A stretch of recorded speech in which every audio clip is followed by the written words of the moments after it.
Hello, my name is Sean Moberly, and this is Stranded in the Tiber. Now, I expect this is going to be a very, very short video because I don't have a whole lot to say. I just wanted to weigh in on something that's been going on for a very, very, very long time. And I've noticed that of all of the opinions that have been given on this topic, none have yet been given by me, so I'm going to do that. The opinion that I have is probably the wrong one, just because I've never seen anyone else that quite has this opinion. But I'm going to give it anyway, and that is my opinion of what's going on with the ambiguity and potentially intentional confusion by the statements made by Pope Francis and some of the people under him. I see people on one side that say, look, Pope Francis is saying these horrible, terrible things, and that means he's bad. And I see people on the other side that say, oh no, look, he said this, but he really means this. And if you look at what he meant, not what he said, but what he meant, then you know he's actually good. And then you see a third category of people that say, no, he did mean that, and it's good. And my opinion is this. Whenever you see something put out by, well, I was going to say by the Pope, but he seems to kind of be a little back and forth on stuff. Like, he does really believe what he's saying, but then let's not talk about the Pope specifically, I guess, because I wouldn't be able to tell you what he's thinking.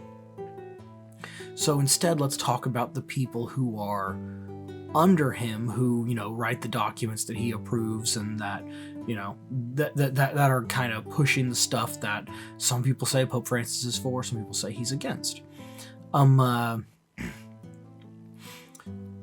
So the thing that really made me think of this was the document on the dubia about the transgender baptisms. So we have a question, which was, can transgender people be baptized? And then you had an answer to that question. And the question, can transgender people be baptized? Anyone who reads that question would understand that to mean, can a man who is living as a woman, or vice versa, ever be saved? Is that possible for this person to be saved? Whether it means and remain in their state, or and therefore change, or whatever, that's what the question is. Can a man living as a woman be saved? Well, the answer was given, and it was not the answer to that question. The question that they answered was, no. I'm sorry.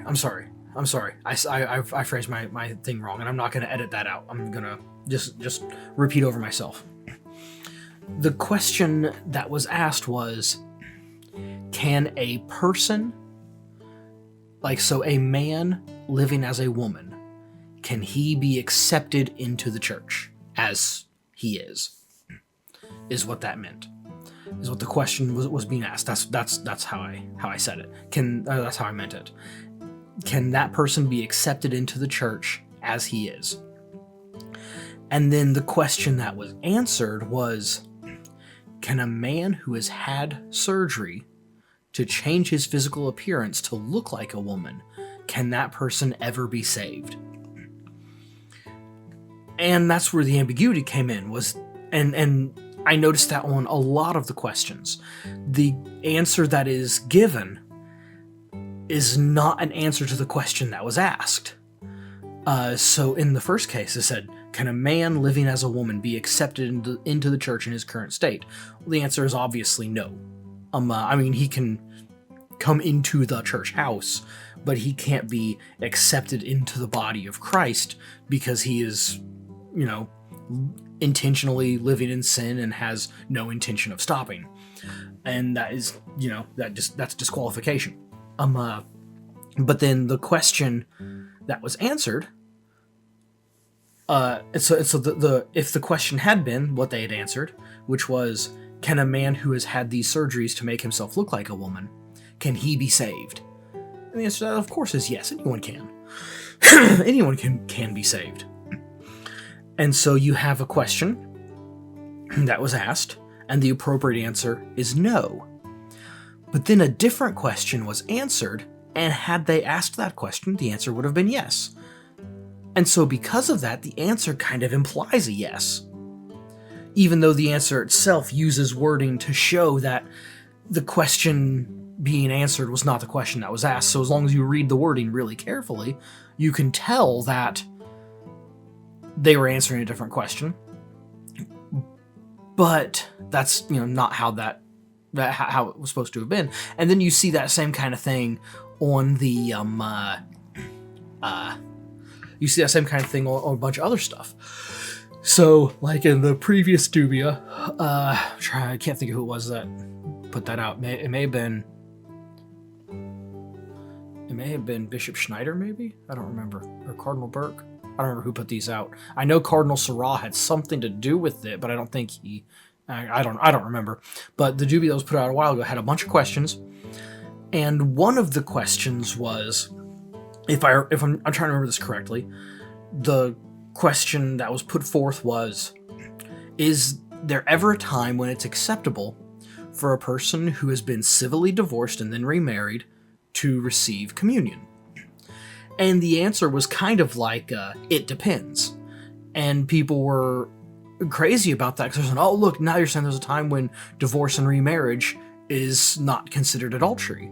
But if you think about it, and, don't far be it from me to defend something that is wrong, but if you think about it, it is possible for a person who has been civilly divorced and remarried to receive communion. Like, for example, a person goes through the marriage process, and then they, for whatever happens, their marriage is deemed invalid by the church, and an annulment is granted. Okay, but if that person wants to legally remarry, they also have to go through the civil divorce process, even though the church has annulled their marriage. So now you have a person who is civilly divorced, but according to the church has never been validly married. So that person can now remarry per the church. And so now you have a person who is civilly divorced and remarried, and per the church is allowed to receive communion. Maybe there are some states where if the church grants an annulment, then that's it. You don't have to go through the civil divorce process, but I would say most states don't do that. And so there you go. So the correct answer to that question is, it depends. But I don't want to just say and see everything they say is correct and is good, because that's not what I think is going on here. I partially blame the people asking the questions for asking questions in a way that allows for an ambiguous answer. Because, like, for the person says, can a transgender person be baptized? Well, just ask the question you're trying to ask, and so it cannot be misinterpreted. Say, if a man is living as a woman and declares himself to be a woman when he is a man, can that man continue in that state and be accepted in the church? Is that possible? And then see what answer you get. But I think you would still get but I don't want to put all the blame on the people asking the questions, because I think at this point you would still get an ambiguous answer, because here is my thought. This is my thought. The ambiguity is intentional. The purpose is confusion. And the reason why is because the people who are answering the questions, they want the answer to be yes. Transgenders and homosexuals and divorced and remarried and people who are living all of these lifestyles should be perfectly welcome in the church. And they want that to be the case. And so they give an answer but they can't just say that. And so they have to phrase their wording such that the words that they say technically do not directly contradict church teaching. But a person could interpret it and could look and say, look, they said this. That means it's okay for me to do it.